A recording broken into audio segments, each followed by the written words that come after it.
Hey MBA hopefuls, we are live on air with MBA Waves talking all things business and education. Please give us a like and subscribe because it helps us continue to create all the free MBA Waves content. Today on episode 142, we're talking about some MBA essays, so timely because there have been some big changes to some of the MBA essays for your coveted M7 programs. We're going to be dissecting the HBS essays for 2024-2025 application cycle, and of course, leave you with some key tips to make your story shine.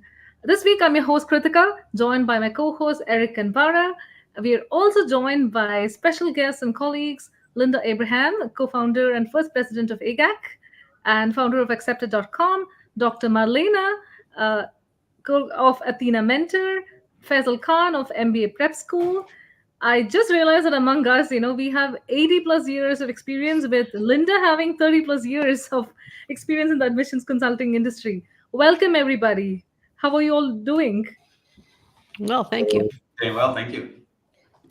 Right, great. I have to say that I've been so excited about the changes that have come out in some of the M7 essays, and especially the ones in Harvard Business School application. To quickly summarize the changes that have been made to the HBS essays from a 900-word essay of "What more can you tell us?" to three distinct essays. There's been quite a change, and this is a change in a decade. So I'm going to start with Linda first and go around the room and ask about, are you guys in favor of these changes? Well, Harvard didn't ask for my vote, so, but I actually, well, I'm going to get to your question. I want to point out, though, that in addition to changes in the essays, the criteria have changed. The what are we looking for have changed, or has changed. And to me, that's actually a bigger change than the change to the essay questions. The essay questions definitely reflect the change in criteria. The reason I say I think it's bigger is because it should reflect what goes into the application, the entire application, not just the essays. The essays are very much, are dealing with the new criteria. But I think applicants should keep that in mind. In terms of whether I'm in favor of it, I actually like the old question. I like the "what more do you want us to know" question. I liked it for a variety of reasons. One, I think that should be in the back of every applicant's mind whenever they're answering questions. Yes, you have to answer the question posed, but what do you want the school to know about you? This is your opportunity to tell them your story in response to their questions. So I think that question should be there, even if it's not explicit. And it shouldn't just be there with Harvard. It should be there with any school they're applying to. The second point, in terms of why I actually like the old question more, again, not that it matters too much, is I felt it gave the applicant more opportunity to express individuality than these questions. I think it was also unique to Harvard, and I think that would have been better for Harvard. But again, it didn't ask for my opinion or vote. And then the third reason is I think that these questions are so defined, so constrained. We say, well, Harvard's going to get what it wants, but I think it's just going to see less individuality in the applicants. So, taking that directness, I know, Dr. Marlena, you deal with a lot of college applicants as well. Do you think that these three prompts would have been better suited for college application more than an MBA application? I agree with Linda that there is something to be said to the depth of self understanding and self examination that's required to answer a larger question. However, I think that such a large question, who are you? It carries the danger that applicants will feel like a deer caught in the headlights. It's a really big question. And I think the advantage of these questions is that it walks the applicant through how to write the application. And I think a lot of applicants will appreciate that, no matter how old they are.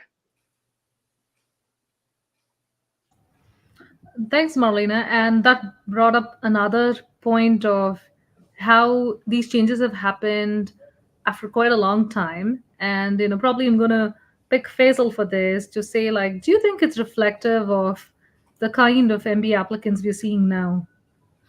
Yeah, I think so. And also to pick up on what both Linda and Marlena mentioned, I had grown to love the old essay question, but I understand I feel I understand why Harvard did some of this.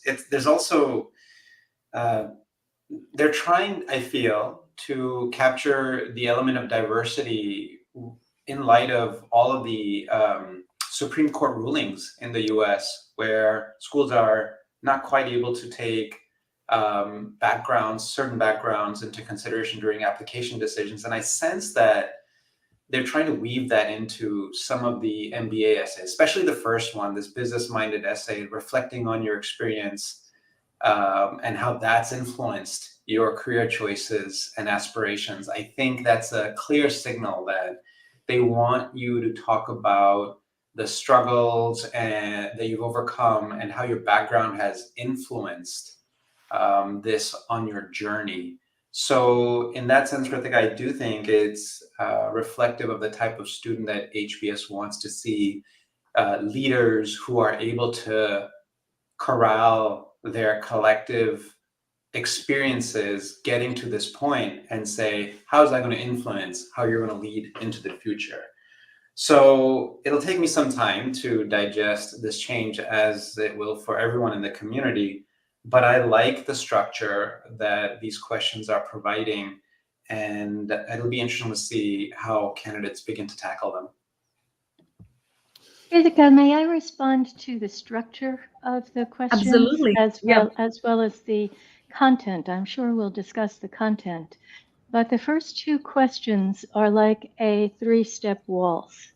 In alignment with what Faisal said, they ask about something that happened in the past, an experience, not a thing, not a title.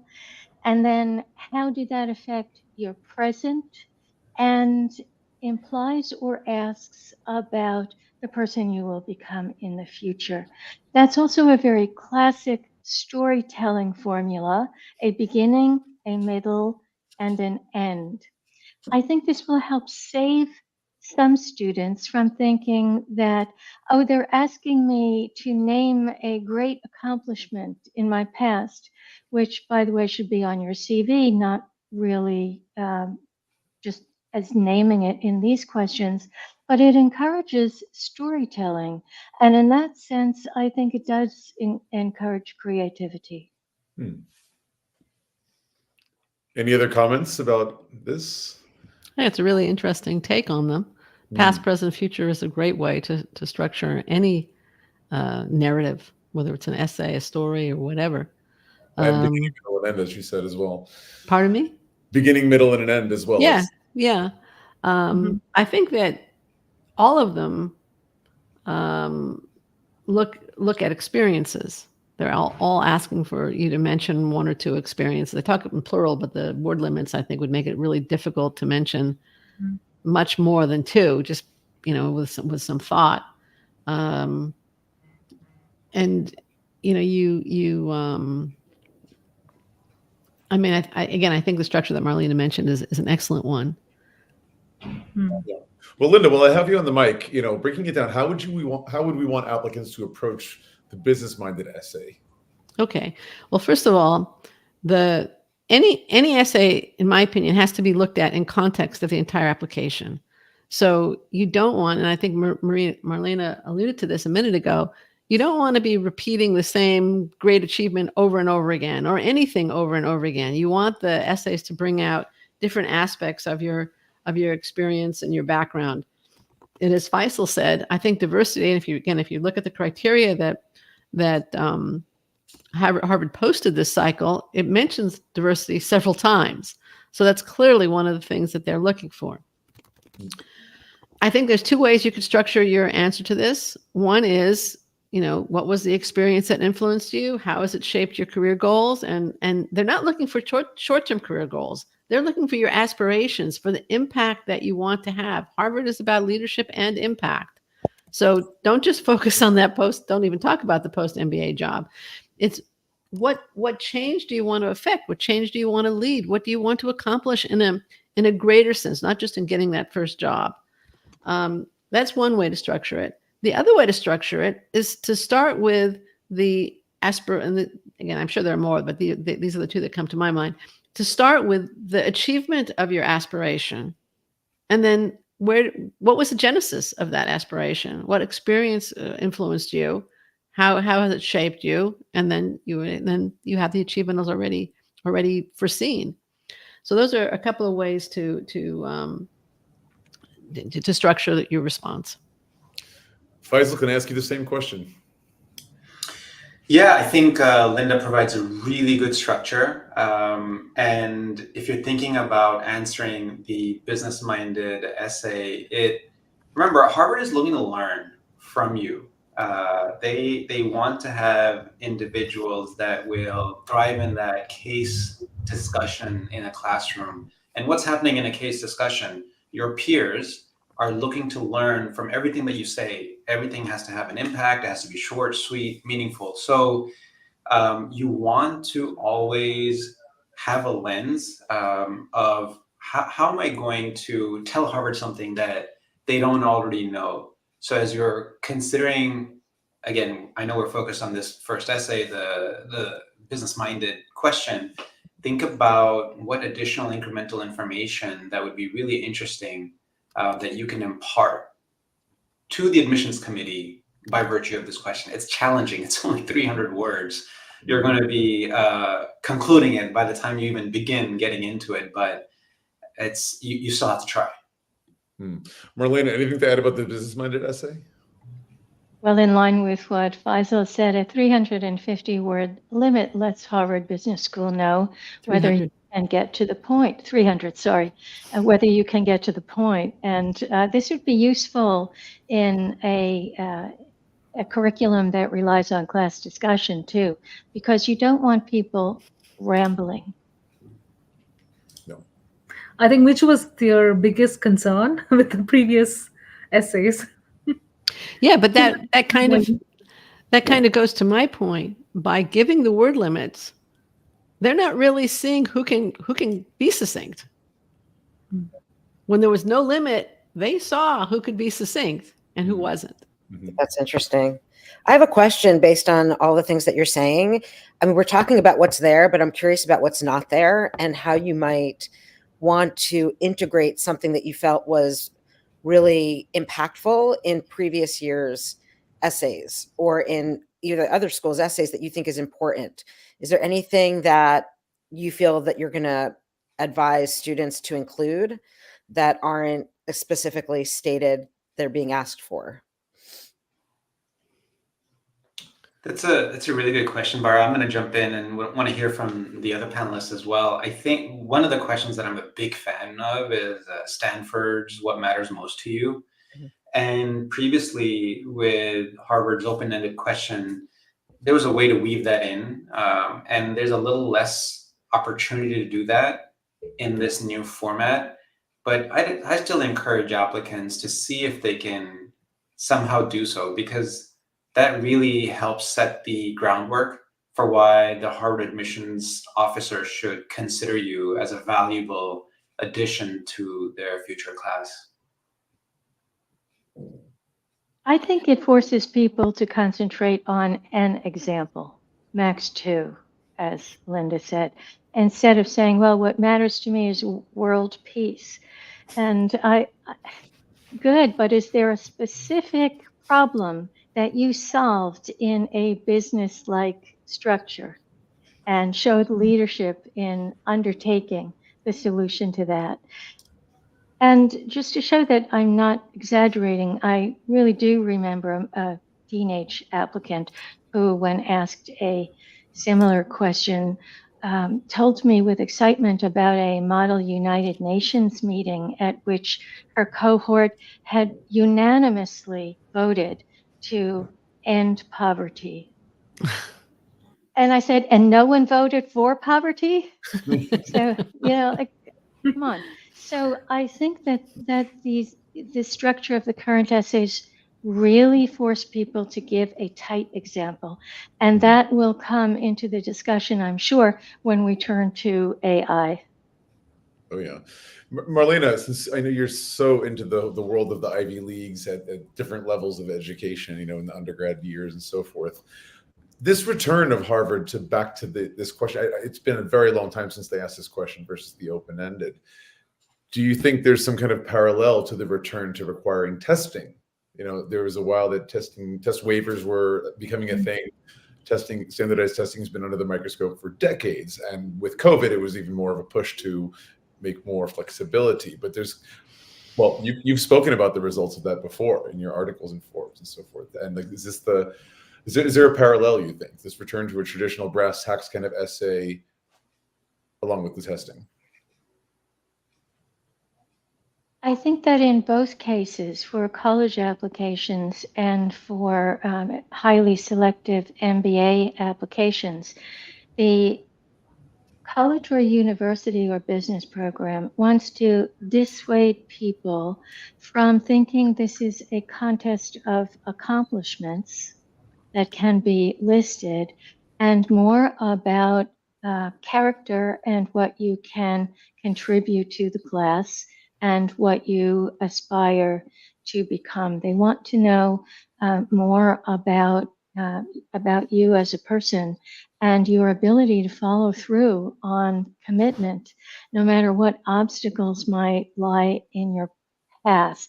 And now I'll answer your question in a very controversial way, Eric, with a view to which I myself might not even subscribe, and it's this.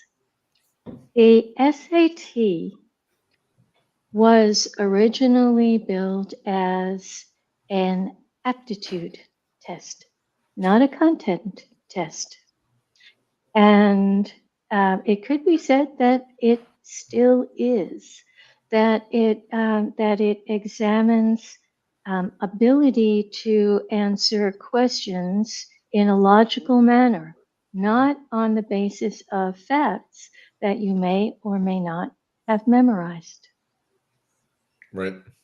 The other thing about the SAT when it first came out, at least according to the book The Chosen, which is a history of Ivy League admissions, is that it came into more common use after World War II, largely in response to the quotas that limited Jewish admission to the Ivy Leagues.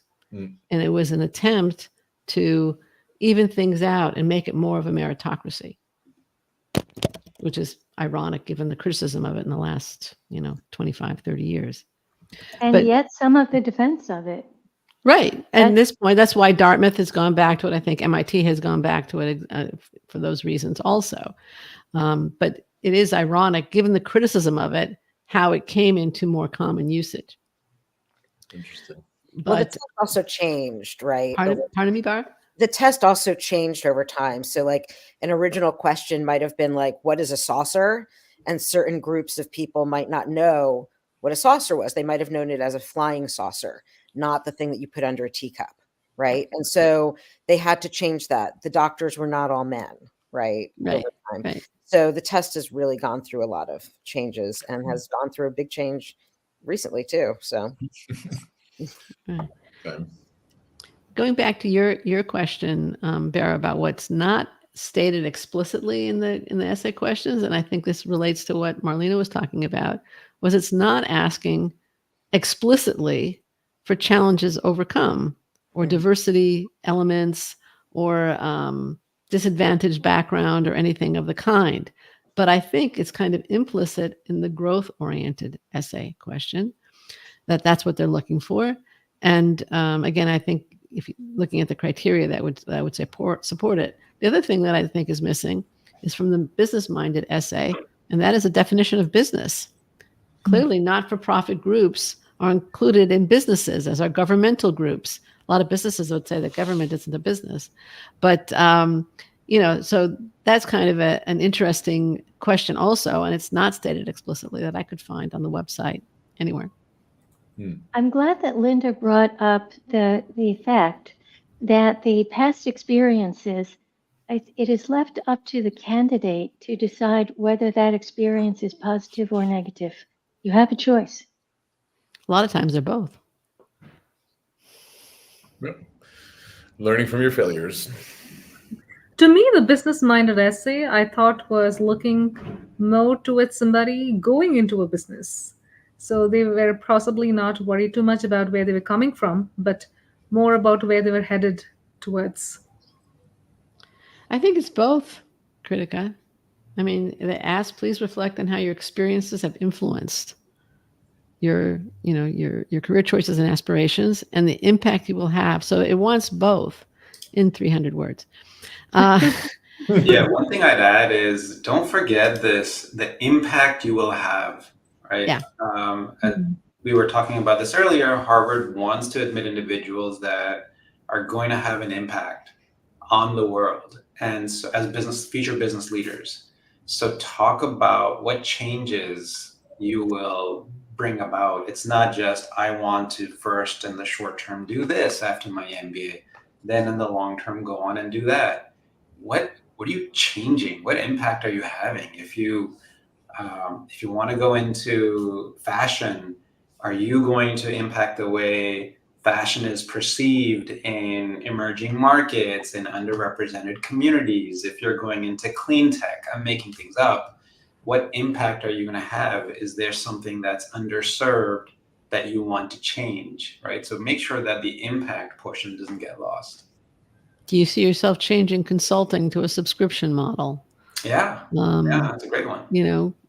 I'm not suggesting it. I'm just throwing something out. Or flat rate services, or, what do you see? Some new technology. How are you going to use AI? Mm-hmm. But again, I certainly don't believe it's at all about the short-term goal. Did anyone notice the word "and"? Businesses, organizations, and communities. It's not or. It's true. But again, it's only 300 words, so you might want to focus.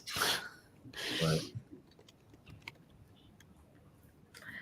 So, moving on to the next one. So, I think all of us are in the business of getting future leaders. How do we feel about tackling the leadership essay? Marlena, do you want to take this first? Well, I think that it seems like we hope you've gotten the business part off your chest in essay number 1. So you are now free to do something a little broader in answering the leadership question. Again, it's not a title, and it gives people an opportunity to bring in something outside of their presumably corporate life. You could discuss your life in the military. You could discuss being a Girl Scout leader, anything, your religious organization, your atheist organization. So I think it is a chance to branch out and add 3-dimensionality to the first business-minded essay prompt. And as always with leadership, you want to talk about your impact over your title, right? First of all, they can see your title on your CV and your LinkedIn. Second of all, this is storytelling time. This is story time, all about you. Talk about the impact you've had that's not necessarily visible on your essay. Sorry, Faisal, you were going to say something. No, sorry, I didn't mean to interrupt, but I wanted to de-stress applicants that are viewing this. There's no wrong answer. Honestly, the question is saying, what kind of leader do you want to become? So there's many different ways to answer this, but what I take away from this is tell Harvard a little bit about your leadership philosophy and what it is that may be gaps, and that's the type of leader that you want to become. I want to become a leader that can handle change. I want to become a leader who can bring diverse stakeholders together. Because why? And then go into that. So talk a little bit about your leadership philosophy. I think the other thing that this question is asking is to show how you're a leader who empowers others in your leadership style. It's not command and control. Eric, I think you said it's, and I once heard a speaker talking, are you leading by virtue of status or by virtue of stature? It's stature that you want. Exactly. Guys, the questions come in from the audience. Whoever wants to take this is from Abhimanyu Sharma, who says, hey, everyone, I have a question. Can we add our past story in the essays? Yes. You want to Yes, elaborate? I think the questions are asking for it. Yeah. Yes. We want proof.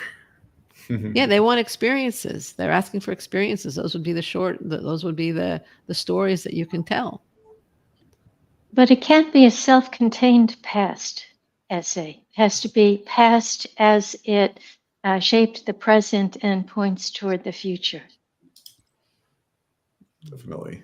Yeah, and Marlena, that's an important point, because every question that Harvard has is pointing to the future. The business-minded essay is asking the impact you will have. The leadership-focused essay is what kind of leader do you want to become?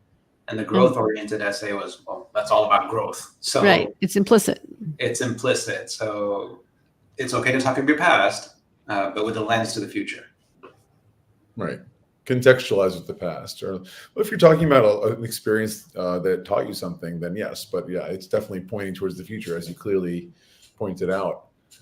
You know, I think it's public knowledge that the leadership at Harvard has changed, and Harvard Business School has changed. And maybe with the new people in charge, they were like, I'm not so sure if I'm satisfied with the kind of essays we got when we didn't specify what we wanted. So I feel like this breakdown into 3 questions is essentially what maybe I'm postulating that they were hoping for by this open-ended question, that they would have these 3 main areas covered. And perhaps it's the responses they got were a little bit off the mark, and they're giving more guidance. But maybe this is what they always wanted. So Faisal, would you say that the growth-oriented essay is sort of like the new kid on the block, allowing for more creativity? I think so, Bara. I absolutely think so, because whereas the others are a little bit more structured about leadership, the impact on a business, here it's about curiosity. And so really, this is where you can get a little creative appropriately. But this is, again, an area where Harvard is looking to learn from you. So think about your passions, think about your areas of expertise, and how can you explain those to Harvard in the context of the question they're asking.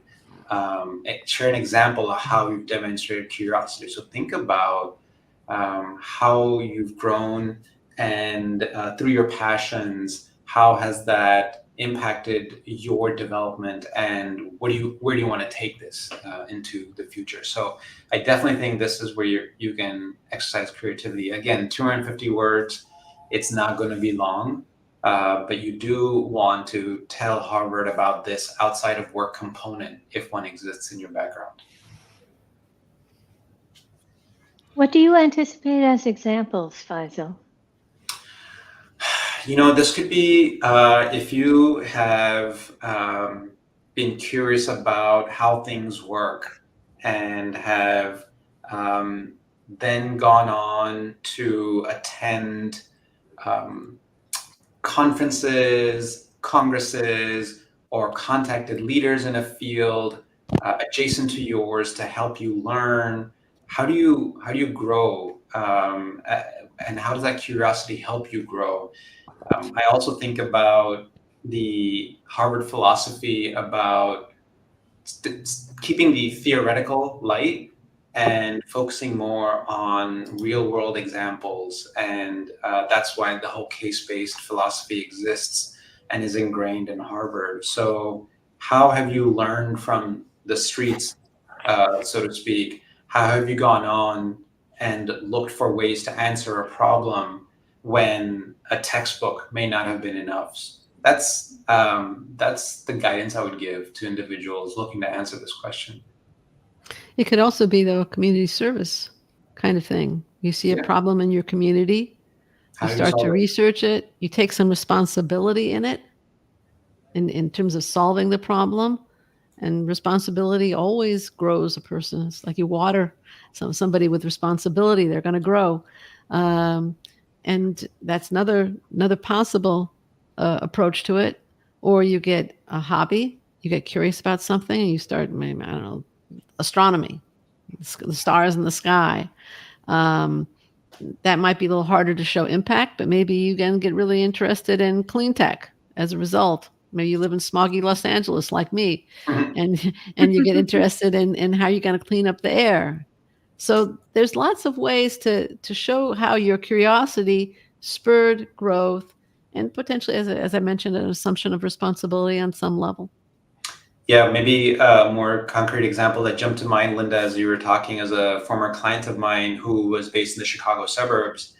And a year or so ago, when there was some of this controversy sweeping the libraries, what books should be included, what books should be taken off the shelf, she suddenly found herself wanting to speak up and getting involved in her community. And politics aside, just she had to teach herself how to get involved in a more organized manner in her city council.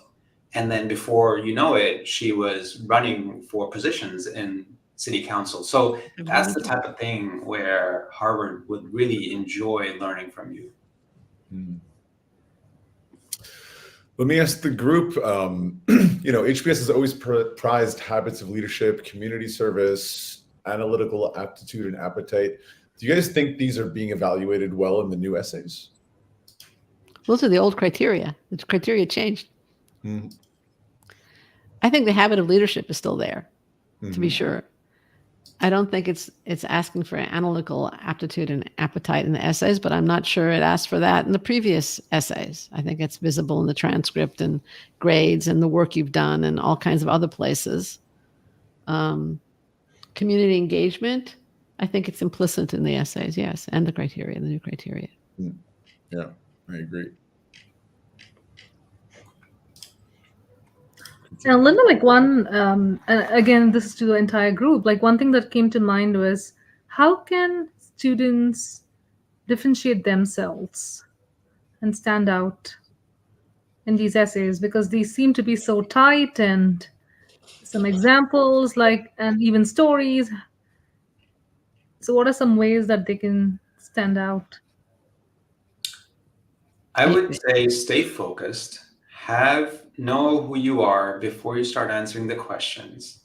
And so then try to make sure that each of the answers to these three questions are on theme and reinforcing the overall theme. Maybe you are an individual who is looking to make an impact in an Asian community because that's your background and you want to go into a family business. Okay, so how are you going to answer all three questions with that lens? And so that will help differentiate you over an applicant who's just all over the place. Because it's easy to lose track of that unifying theme if you get too caught in the weeds. I actually would look, you don't want to be contradictory within the essays, but I'm not sure that I would agree that the essays need a unifying theme.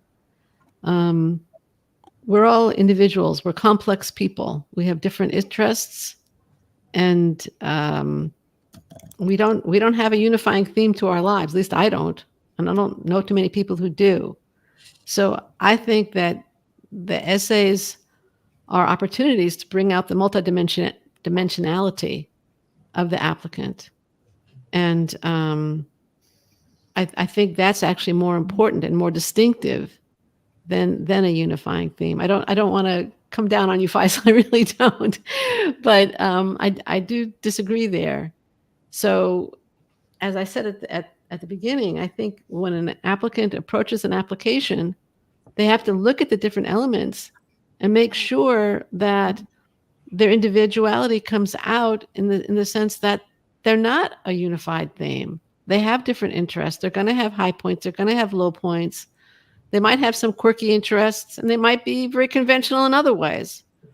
But I think that's part of helping the application reader to meet the applicant. I have a one-word answer, and it's detail. Oh, yeah. Much more succinct. Bring up an interesting point, and I think that AI is actually kind of, it butts up against some of what you're talking about, because it's very hard to be unique with AI, right? It flattens what people are writing. But how do you think people are going to use it or not use it as a tool, and how are the schools responding? I know we're going to move on to other schools shortly and their questions, but we use, we can use AI as a tool. So how do you feel that, or how do you comment on AI at this point? Yeah, I think schools are trying to figure out this role just as we are as well, but they're all smart. They know that this is going to happen, that AI is here to stay, and applicants are using it. Each school is different in its approach, and some are more open to you using AI, and others don't want you doing it at all. We were just on a call with Kellogg earlier, and they are open to having AI being used as long as you cite the use of AI. But that's not true of all the other schools. So my only guidance would be use it as a tool, right? That's all it is. Stay authentic, make sure it's your insights. You can use the AI to help with some of the creative process, but ultimately treat it like you would any other tool, like a calculator or a spreadsheet. You still need to make sure that your personality comes through. Absolutely. Anyone else have And comments about remember AI? that, and remember that if you use text from AI, those are going to be examples that are in its database. And you want to be the definitive, distinctive you. I'd also add that you don't give authority to AI. I was recently writing a piece, had nothing to do with admissions, and I thought, let me let AI edit it. AI, it was terrible.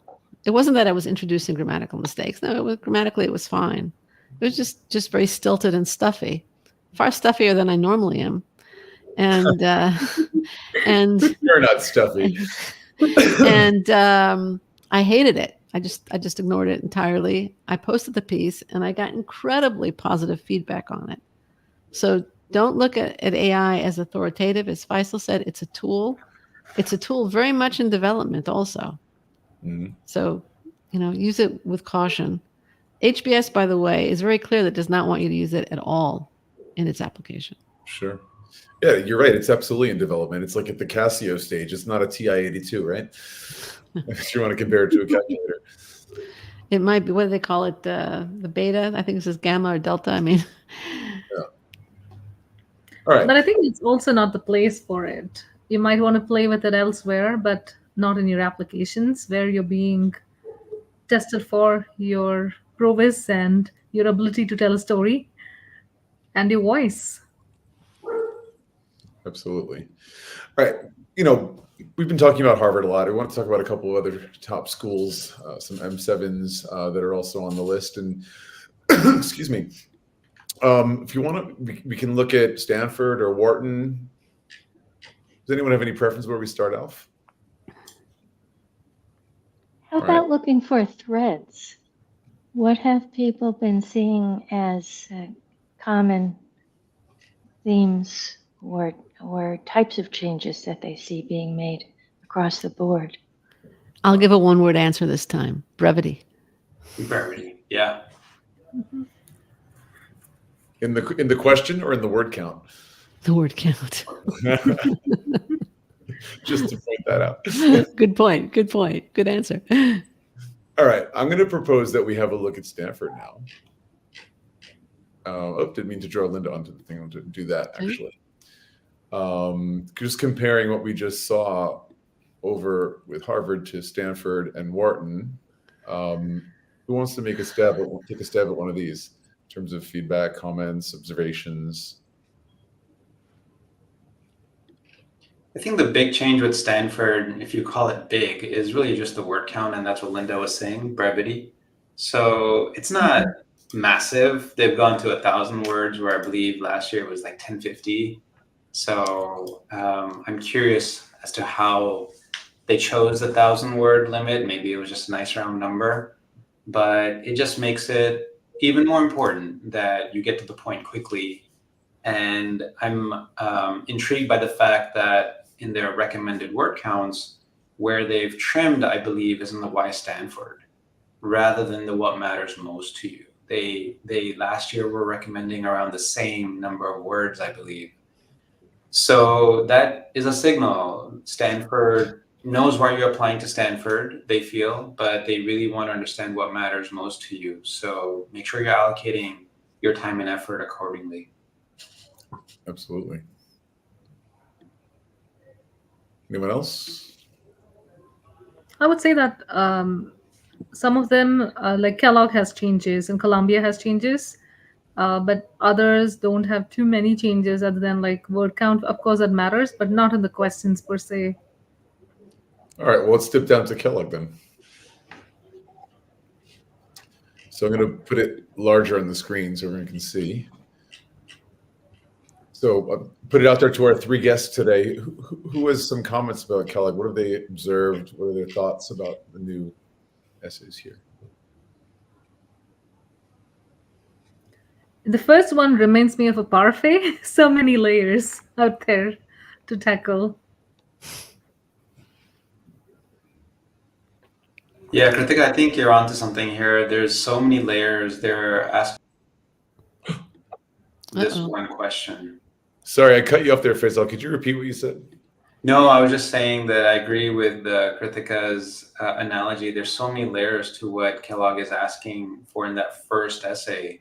There's everything from your journey, talking about your specific goals, why this is the right time. So this is a little bit of everything that needs to go into this essay. The why you, why now, why MBA, why Kellogg. Whereas the second essay is a little bit more introspective. Here in the first essay, Kellogg wants to know answers to all the key questions. And you need to make sure that that's self-contained. It's asking for the same structure, though. Your motivations right now, presumably what you came up against that you can't do or some problem you've got now, what your goal is, and how Kellogg is going to get you there. So it's a beginning, middle, and end structure. True, but it's also asking what you plan to, then after saying what you want to do in the future, it says, what do you hope to contribute to the Kellogg community? That could be at Kellogg or after you leave Kellogg.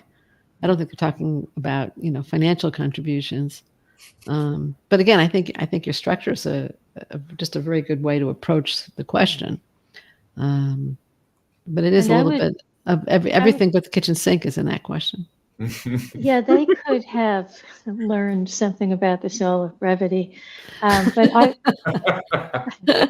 I would say that even the moment that you brought up, Linda, belongs in the middle.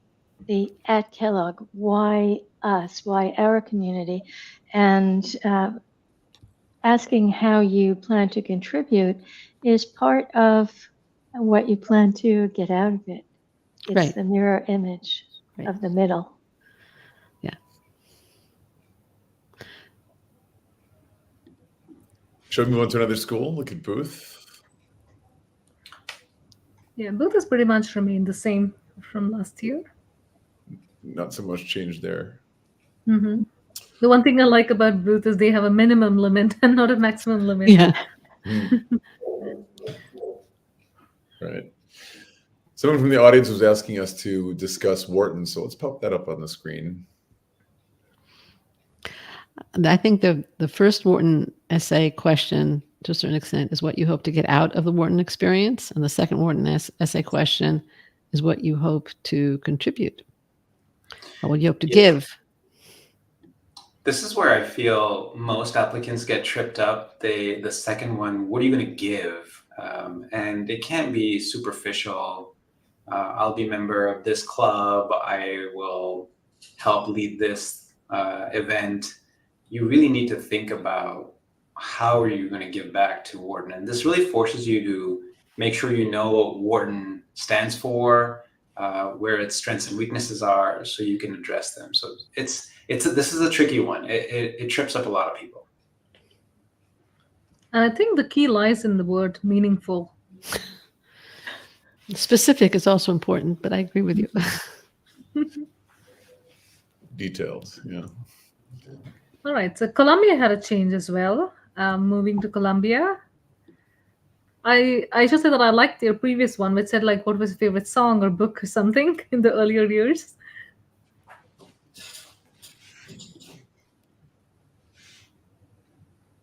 And there is a clear comparison with the undergraduate application that has for many years now asked about not your favorite book, but name the books you've read outside of school in the past year.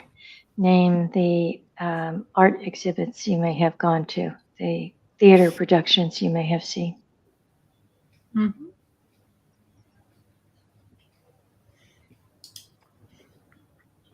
It's also interesting, I think, with the second essay question. It's just reflective of the times and the current business environment we're in, where the 5 skills that they're asking you to describe, I know it's not on the screen, but it's all about mitigating bias and prejudice, intercultural dialogue, it's addressing inequity.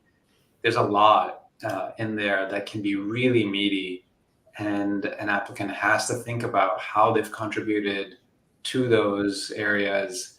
And it can be, it can be when you were a mentor to someone, it can be when someone mentored you. There's multiple ways to address it, but I find the essay 2 interesting one.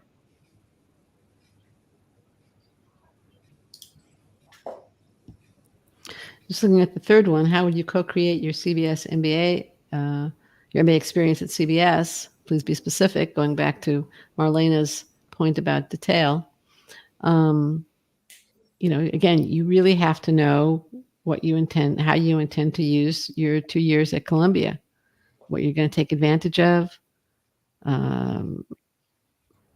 Yes, maybe what you're going to contribute, but given your answer to number 1, the first question, there should be a logical follow through on number 3.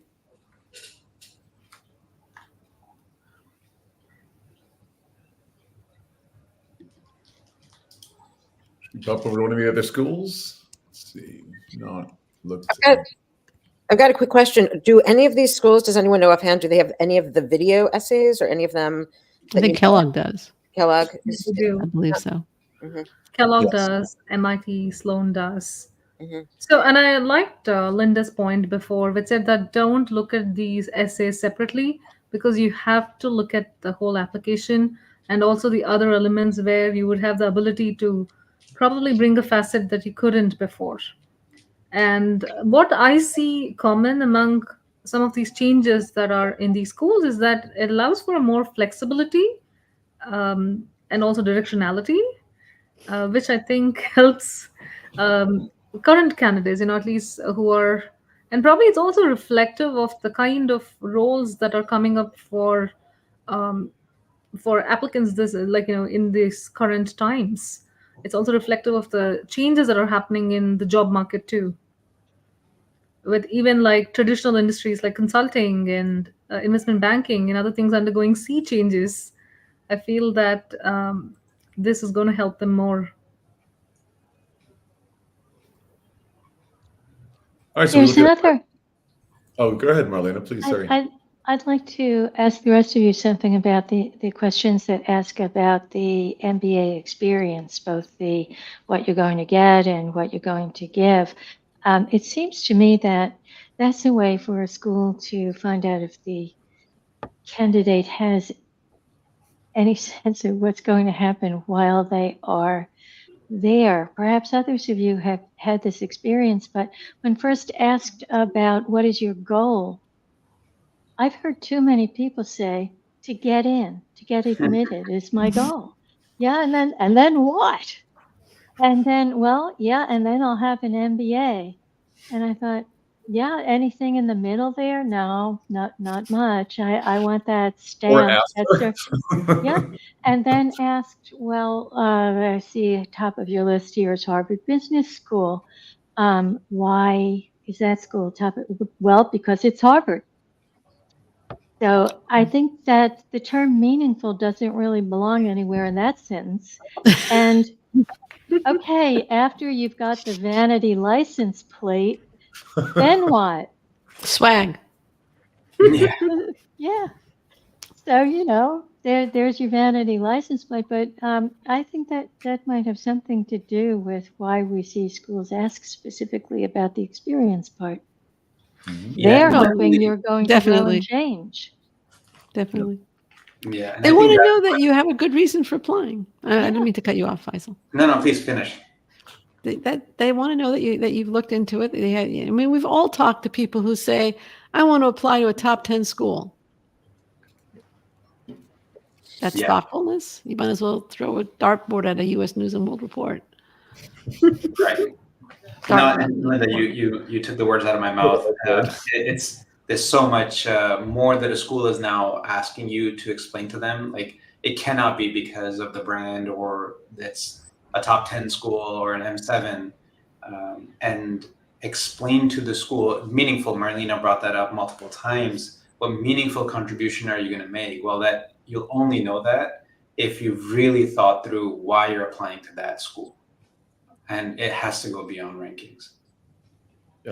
These schools spend an enormous amount of time, money, resources putting information out to inform the applicants about their programs. So, it's not hard to do that research. You don't even have to go anywhere. Mhm. Yeah. I mean, these schools know themselves. They want to know, do you know yourself as an applicant? And in fact, with ChatGPT, you don't even have to go to the individual websites anymore. You can just get it all in one spot. But I think this is where people find out, oh, Kellogg doesn't have the Rustandi Center.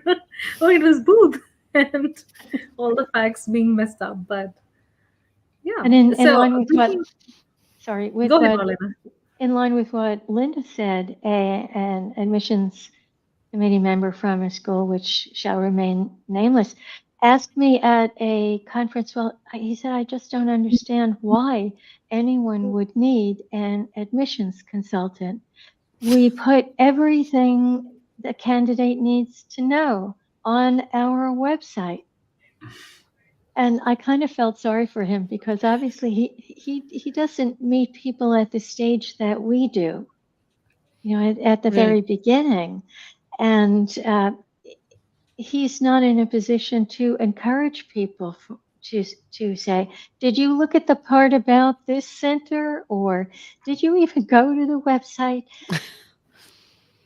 And they don't all know how to present themselves either. Right. There are many times, again, you have 350 words. How are you going to use them? 450 words. Well, tell a story. Well, yeah, they can tell a story, but can they tell it succinctly? Can they tell it coherently? They might need some feedback. What story should they use? The school doesn't tell them that. Right. We just have a couple of minutes left. I wanted to give the opportunity to comment on MIT in case anybody had comments about that. It was the last slide we had for today. Someone's asking about Tuck. We unfortunately don't have a slide about Tuck, but next time we'll cover some other schools. Anyone have any comments about Sloan essay? They still have the cover letter, don't they? Has MIT dropped the cover letter? I think they did. Yeah. They dropped it? Mm-hmm. They Yeah. do have their video essays and Right. Because they had that cover letter for decades. oh, they do have a cover letter. Yeah, sorry.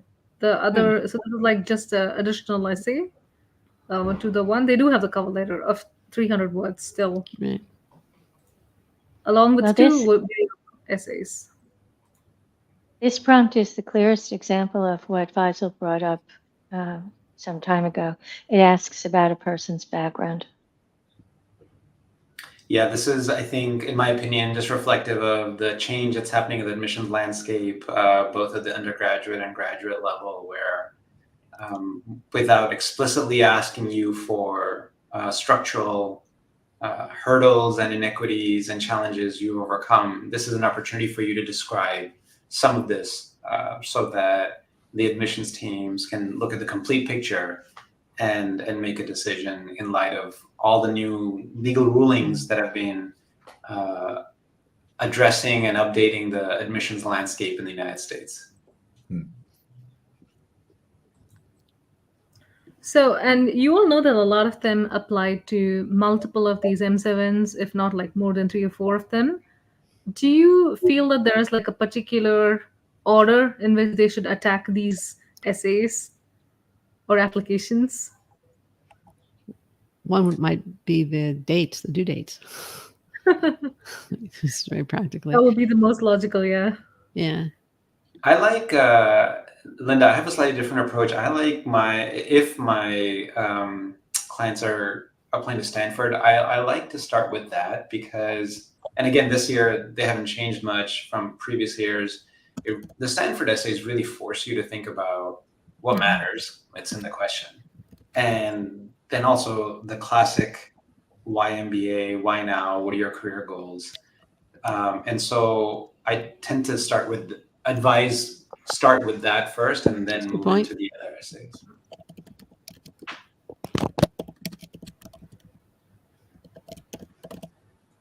All right. So any parting advice to our applicants for round 1, which is hardly 10 weeks away? Get started. Yes, start today. If you Start haven't yesterday. already. Yeah. Thank you so much, folks. That's all the time we have for today. I want to thank our featured guests, Linda, Marlena, and Faisal, for their wonderful insights. What we kept on hearing multiple times was ensure that you're able to showcase the meaningful contributions you've done in the past, and of course, the ones you want to do in the future when it comes to these applications. And please do look at it as a whole and bring every aspect of what you want and who you want to be in your applications. If you liked today's episode, please give us a little thumbs up and be sure to subscribe to MBA Waves to stay on top of all latest trends and news in the world of MBA business and education. Finally, don't forget to check us out next time, same time and place, and head on to mbawaves.com for the past episodes. Bye, everybody. Bye-bye. Bye-bye. Bye-bye. Thank you.